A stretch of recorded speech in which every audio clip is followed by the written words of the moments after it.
से पहले रिहाई मुतवक्की है। मतलब रिहाई हो जाएगी खान इंशाल्लाह इंशाल्लाह। और आज सर आपने क्या दलाइल दिए हैं सलमान सफदर की तरफ से, क्या पेशरफ्त हुई? आज 3 गवाह जो थे, सरकारी गवाह, उनके ऊपर बात हुई। हमने असद मजीद साहब जो उस वक्त एम्बेसडर थे, फैसल तिरमिज़ी साहब जो एडिशनल सेक्रेटरी अमेरिका थे, और आज़म खान साहब जो SPM थे, उनके जो बयानात थे उनको पढ़ के सुनाए। और उसमें सलमान सफदर साहब ने बड़ी खूबसूरती से बताया कि इसमें ऐसी क्या चीज़ है जो प्रोसिक्यूशन को मदद करती है। इसमें तो ऐसी कोई बात नहीं है, बल्कि जो डिफेंस की बात है उसको आगे लेके चलते हैं। जो पहले साहब थे एम्बेसडर साहब, उन्होंने तो ये कहा कि मैंने सजेस्ट किया कि डिमार्च करना चाहिए, प्रोटेस्ट करना चाहिए उस मुल्क के साथ। दूसरे जो आए उन्होंने कहा कि जी मुझे एक व्हाट्सएप मैसेज रिसीव हुआ था, लेकिन वो व्हाट्सएप मैसेज तो कभी रिकॉर्ड का हिस्सा ही नहीं बनाया गया। तीसरे जो आए उन्होंने ये कहा कि जी ना जो कागज़ लहराया गया था खान साहब से, ना वो खोला गया ना वो पढ़ा गया, तो हमें क्या पता वो क्या था। सो केस तो ख़त्म है, उसमें कुछ है ही नहीं। सो आज 11वीं हेयरिंग थी इस इस्लामाबाद हाई कोर्ट की अपील की, और आज जाके मामलात अदालत के सामने खुल के आ गए हैं। और अब ट्यूसडे के दिन दोबारा हेयरिंग होगी, 1 बजे से शुरू होगी, जल्दी शुरू होगी, और दलाइल जारी रहेंगे। और उम्मीद है कि अगर जल्दी सुनेंगे तो इसके बाद केस में कुछ रह नहीं गया। सर आपने कहा केस खत्म है, तो फिर मामले क्यों लटकाए जा रहे हैं, क्यों ताखीर हो रही है, क्यों कानूनी मामलात जो हैं वो एक तरीके से चलते हैं, और उसमें हमारे दलाइल जब खत्म हो जाएंगे तो फिर जो प्रोसिक्यूशन है, इस्तगाज़ा है, उसने भी दलाइल देने हैं। तो ये नहीं हो सकता कि उनके दलाइल सुने बगैर मामलात खत्म कर दिए जाएं। तो वो उनका हक है, हम उस अमल से गुजरेंगे, उसमें कुछ दिन ऊपर लग जाते हैं तो कोई ऐसी बात नहीं है। आज जो है ज़ाहिर है फैमिलीज भी दोनों मौजूद थी, खान साहब की और शाह महमूद साहब की, और बड़े अच्छे तरीके से सब ने सुने हैं बातें क्या हुई हैं। आज अदालत ने खुद रिमार्क्स भी दिए हैं। मैं क्योंकि केस में वकील हूँ, मैं उन रिमार्क्स का जिक्र नहीं करना चाहूँगा, बट हर किसी पे वाज़ेह था कि आज क्या हुआ है। सर बताइएगा, कल सलमान सफदर साहब ने बड़े स्ट्रॉन्ग रिमार्क्स दिए थे और उन्होंने कहा था कि प्रोसिक्यूशन के पास कोई एविडेंस है ही नहीं, ना साइफर उस रिकॉर्ड का हिस्सा बनाया गया है जो जिसके ऊपर जो है ना ये केस बनाया गया।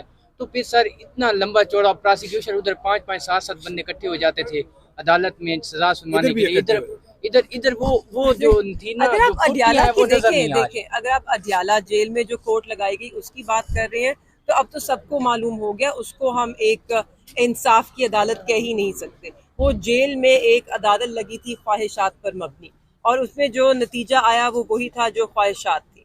आपके सामने है 6 हाई कोर्ट के, इस्लामाबाद हाई कोर्ट के जजेस, मतलब पूरा इस्लामाबाद हाई कोर्ट, उन्होंने एक ख़त लिखा है और आपके सामने है, सबके सामने वो ख़त है जिसके अंदर उन्होंने कुछ इस तरह की गुफ्तगू की है कि जिससे हम सब के रोंगटे खड़े हो गए हैं। पाकिस्तान के बच्चे के इस वक्त रोंगटे खड़े होने चाहिए।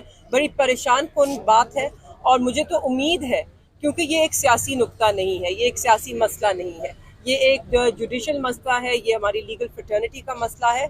और मुझे बहुत उम्मीद है कि हमारे जितने भी वकला हैं, ख़ास तौर पे जो हमारे नौजवान वकला हैं, वो इस मौजू को संजीदगी से लेंगे और इसे आगे लेके चलेंगे और सवाल उठाएंगे कि क्या कर रहे हैं हम उन 6 जजेस को तहफ़्फ़ुज़ देने के लिए आज, और हम क्या उनकी इस बात को संजीदगी से ले रहे हैं कि नहीं ले रहे। आपके सामने है, आज सुप्रीम कोर्ट में 2 बजे प्राइम मिनिस्टर शहबाज शरीफ साहब और चीफ जस्टिस काजी फाजीसा साहब ने मुलाकात की है, मगर अभी तक उससे कोई खबर नहीं आई कि आगे वो क्या करने जा रहे हैं।